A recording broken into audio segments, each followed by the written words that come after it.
You're watching how Leap. Let's fix Siri not working on your iPhone.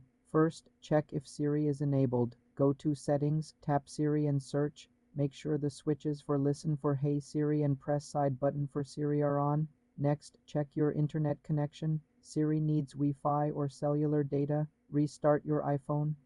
Press and hold the side button and a volume button, then slide to power off. Turn it back on. If Siri still doesn't work, check for a software update. Go to Settings, tap General, then Software Update. Install any available update. Reset Siri's voice recognition. Go to Settings, tap Siri and search, and turn off Listen for Hey Siri.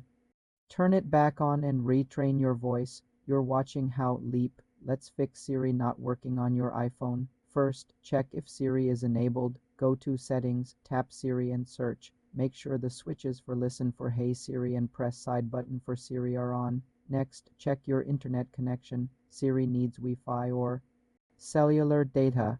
Restart your iPhone. Press and hold the side button and a volume button, then slide to power off. Turn it back on. If Siri still doesn't work, check for a software update. Go to Settings, tap General, then Software Update. Install any available update. Reset Siri's voice recognition. Go to Settings, tap Siri and search, and turn off Listen for Hey Siri. Turn it back on and retrain your voice. For more simple tech tutorials, subscribe to the channel.